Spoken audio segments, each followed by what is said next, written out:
শখ থেকেই হচ্ছে কেকের এই বিজনেসটা শুরু করা। এখন দেখি কতদূর যেতে পারি। আর এখানে তো খুবই ইন্টারেস্টিং ঘটনা ঘটে আমার সাথে। তো এই কেকটার পেছনে একটা ইন্টারেস্টিং ঘটনা আছে। তো ওটাই হচ্ছে আপনাদের সাথে আজকে শেয়ার করব। আসসালামু আলাইকুম। কেমন আছেন সবাই? আমি আলহামদুলিল্লাহ ভালো আছি। আশা করছি আপনারাও ভালো আছেন।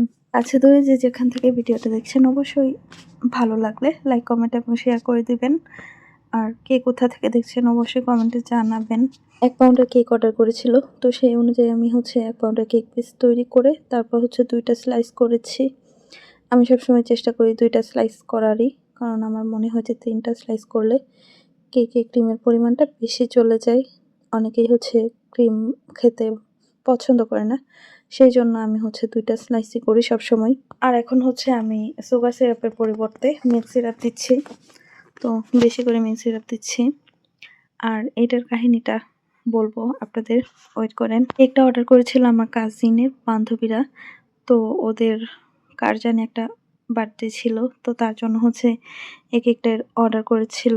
এটা হচ্ছে একটা ভিনটেজ কেক ছিল। আমাকে রেফারেন্স পিকচার পাঠিয়েছিল। তো ওই অনুযায়ী আমি যতটুকু পেরেছি ততটুকু করে দিয়েছি। এটাই হচ্ছে আমার পেজের ফার্স্ট ভিনটেজ কেক। তো জানি না কতটুকু ভালো হয়েছে। তবে তাদের রিভিউ মাশাআল্লাহ ভালোই দিয়েছে। কিন্তু এখানে একটা কাহিনী ঘটে গেছে। কেকটা আমার কাছে অর্ডার করেছে ঠিকই, কিন্তু ওরা কেউ হচ্ছে আমাকে পেমেন্ট করেনি। আমি ভেবেছি যে আচ্ছা ছোট মানুষ পরে দিয়ে দিবে। কিন্তু পরে করতে ওরা হচ্ছে টাকাটা দেয় নাই। আমার কাজিন ২ টা হচ্ছে একটু বোকাশোকা। ওরা এত কিছু বোঝে না। তো না বুঝেই হচ্ছে অর্ডার করে ফেলেছিল যে পরে হয়তোবা তাদের কাছ থেকে টাকা নিয়ে তারপর দিবে। কিন্তু টাকা যে তারা দেবে না ওটা তারা বুঝতেই পারে না। এইভাবে যে ওদের এবং আমাকে ধোঁকা দেবে এটা কিন্তু আমি কল্পনাও করতে পারিনি। তো কি আর করব, আর বলবোই বা কি। ওরা হচ্ছে এক্সট্রিম লেভেলের চালাক। মানে আমার কাজিনের বান্ধবীগুলা এত চালাক, কি বলবো। ওরা কি করেছে, মানে অর্ডার করার পর তারপর কেকটা মানে আমার বোনরাই হচ্ছে রিসিভ করেছিল। তো ওরা হচ্ছে নিয়ে গেছে বার্থডের দিন সকালবেলা। নিয়ে যাওয়ার পর ওরা বলছে যে তারপরের দিন হচ্ছে টাকাটা দিবে, কিন্তু ওরা হচ্ছে দেয় নাই। তো ওই অনুযায়ী আমি হচ্ছে আমার কাজিনের বান্ধবী যেহেতু অর্ডার করেছে, তো সেই জন্য হচ্ছে টাকা অ্যাডভান্সও নিইনি বা এতটা জোর দেই নাই। তো ওর বান্ধবীরা যে ওদের এবং আমাকে এইভাবে ধোঁকা দেবে এটা ওরাও বুঝতে পারেনি, আমিও বুঝতে পারিনি।